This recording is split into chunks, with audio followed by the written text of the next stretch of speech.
Hi, my name is Vanda Eggington, and I am the creator of The Beat Goes On. I am also the director of The Beat Goes On, playing at the Lyceum Theater in Costa Mesa this summer. Very happy, which is why we're doing it again. The first time we did it was the fall of 2014, and it sold like crazy. I wrote it specifically for the students at Vanguard University, and it was such a hit that we could not get people into the show. They were lined up trying to get in. So we did something unprecedented. We ran the same exact show the following year. We don't normally do that in a Vanguard season. Then we were able to have more people see the show.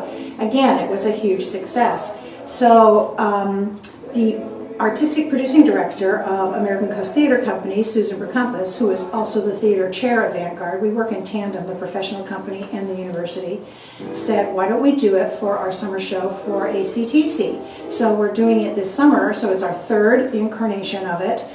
This time we're doing it with professional actors rather than students. And I did make some changes to kind of up the ante a little bit. I've added a medley bringing us into the 2000s, and I just tweaked a few things in the stuff that was already existing. Well, I've always been called the Queen of Medleys for years. I love to put songs together in medleys, something I've always done. And this is the music I grew up with. This is the soundtrack of my life.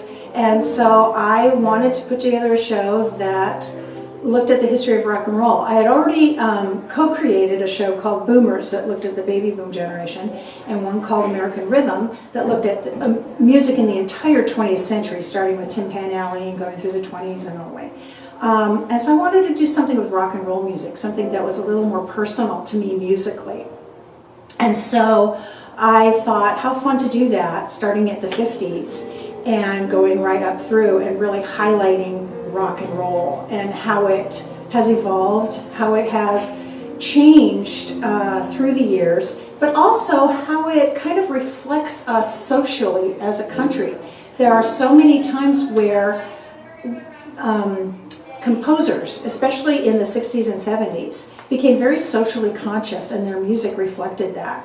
And so a lot of music and history really goes hand in hand, and especially with rock music. And so I thought, how fun to be able to do that and see how it's evolved, especially as technology has evolved, going from record players and jukeboxes to 8-tracks to cassettes to CDs to MP3 players to now our phones. I mean, the way we listen to music and the way we celebrate it has evolved wonderfully over the years. Music takes us right back to a certain time and place. You hear a certain song and boom, oh my gosh, I remember that. I'm back in the high school gym, or I'm back here, I'm back there.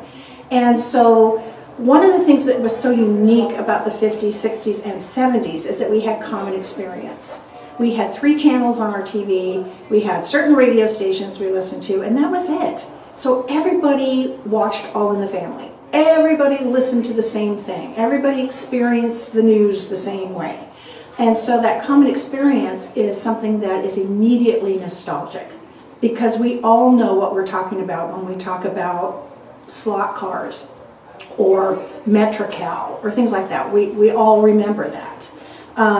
Not so much as we have become more diverse with isolation and things, with headphones and separateness and things like that, which we deal with in the show.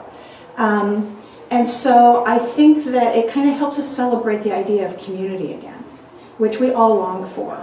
And I think that's one of the successes of the show, is that it is immediately nostalgic, and people identify with those things and they go, oh yes, I remember that was so great. I want to celebrate that again and feel that connection.